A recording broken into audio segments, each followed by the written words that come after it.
Buddhist views on war. Why can't we have peace in the world?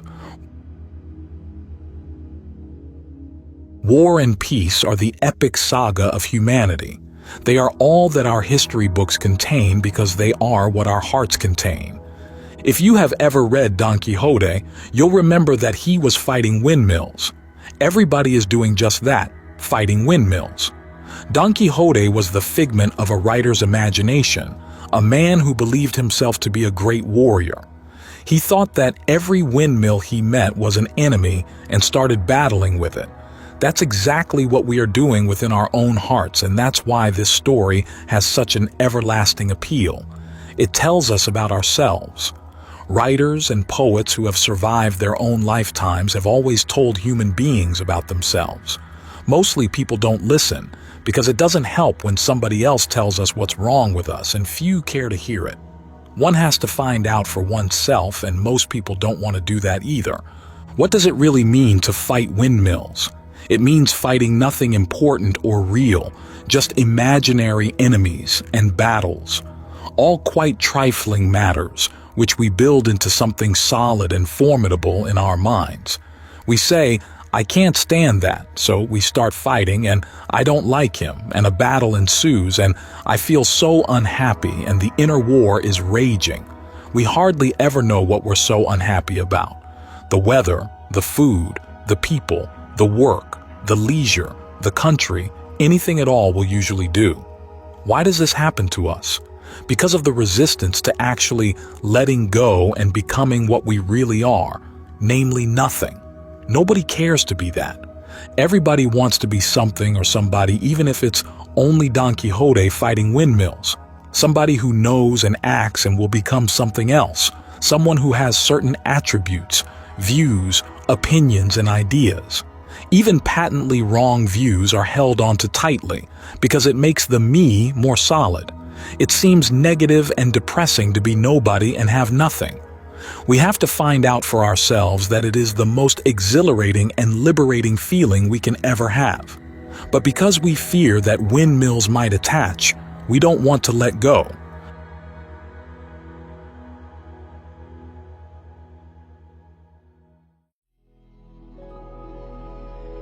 Buddhist views on war.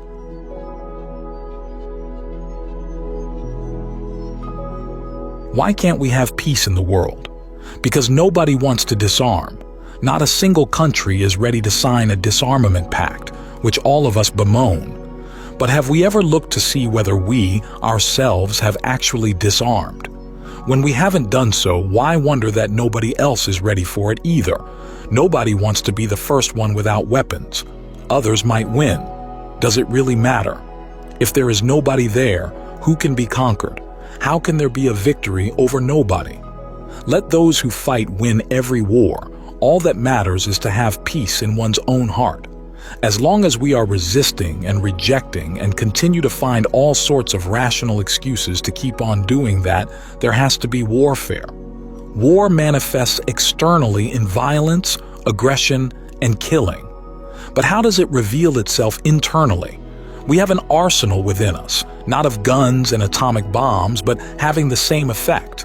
And the one who gets hurt is always the one who is shooting, namely oneself.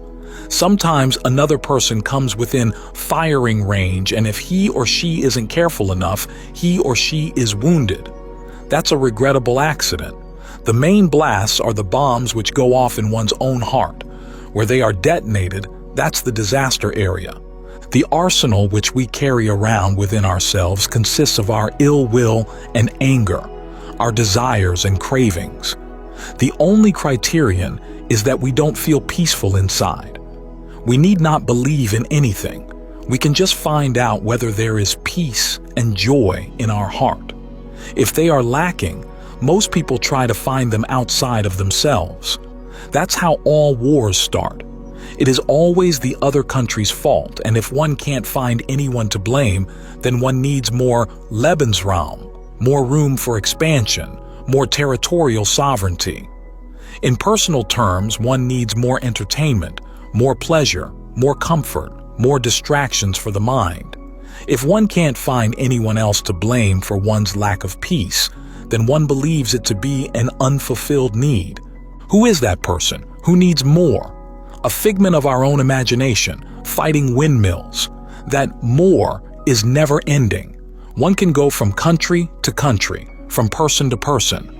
There are billions of people on this globe. It's hardly likely that we will want to see every one of them, or even 100th. A lifetime wouldn't be enough to do so.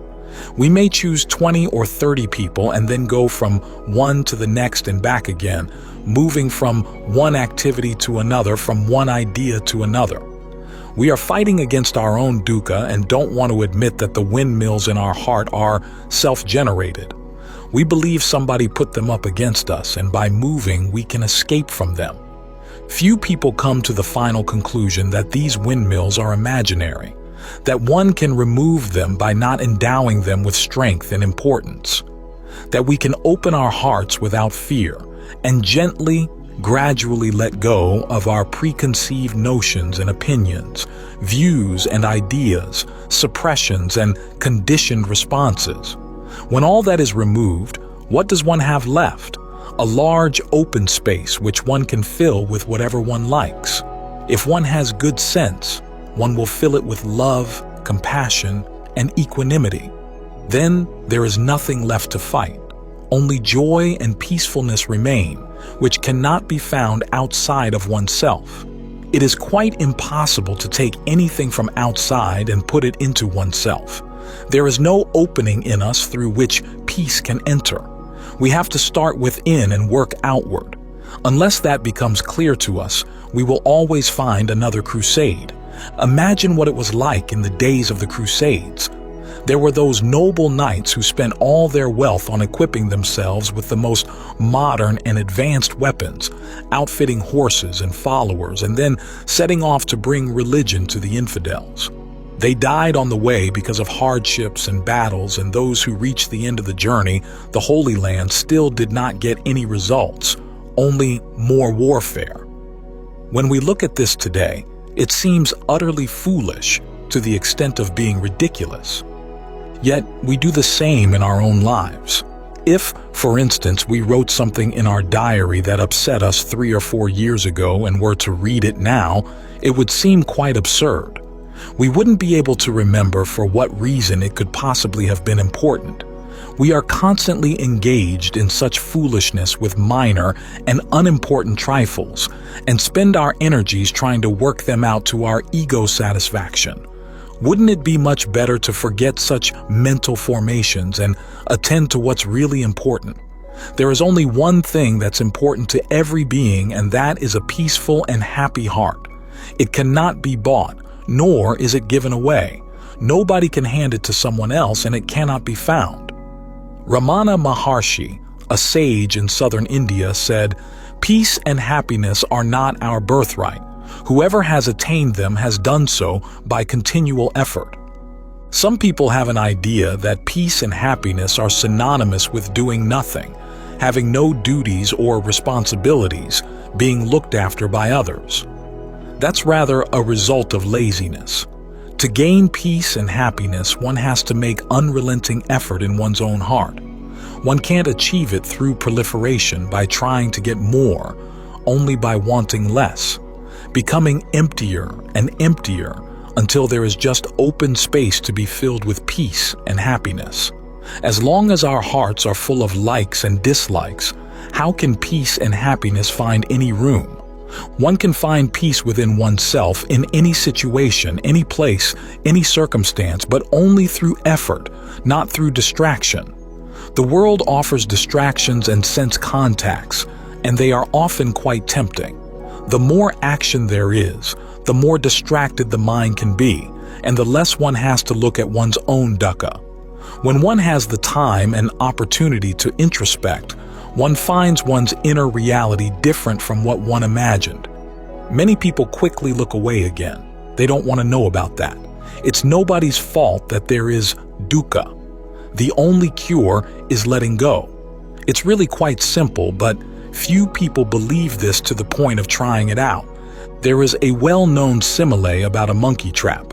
The kind used in Asia is a wooden funnel with a small opening. At the bigger end lies a sweet. The monkey, attracted by the sweet, puts his paw into the narrow opening and gets hold of the sweet. When he wants to draw his paw out again, he can't get his fist with the sweet through the narrow opening. He is trapped and the hunter will come and capture him. He doesn't realize that all he has to do to be free is to let go of the sweet. That's what our life is all about. A trap because we want it nice and sweet. Not being able to let go, we're caught in the ever-recurring happiness-unhappiness, up-down, hoping, despairing cycle.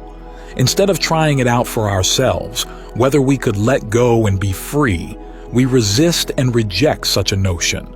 Yet we all agree that all that matters are peace and happiness, which can only exist in a free mind and heart.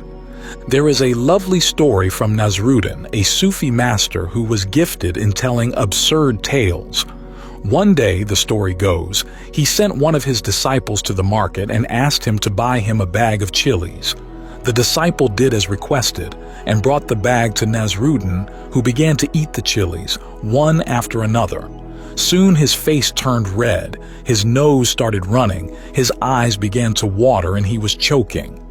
The disciple observed this for a while with awe and then said, "Sir, your face is turning red, your eyes are watering, and you are choking. Why don't you stop eating these chilies?" Nasruddin replied, "I am waiting for a sweet one." The teaching aid of chilies. We too are waiting for something, somewhere that will create peace and happiness for us. Meanwhile, there is nothing but dukkha. The eyes are watering, the nose is running, but we won't stop our own creations. There must be a sweet one at the bottom of the bag. It's no use thinking, hearing, or reading about it. The only effective way is to look inside one's own heart and see with understanding. The more the heart is full of wanting and desiring, the harder and more difficult life becomes. Why fight all these windmills?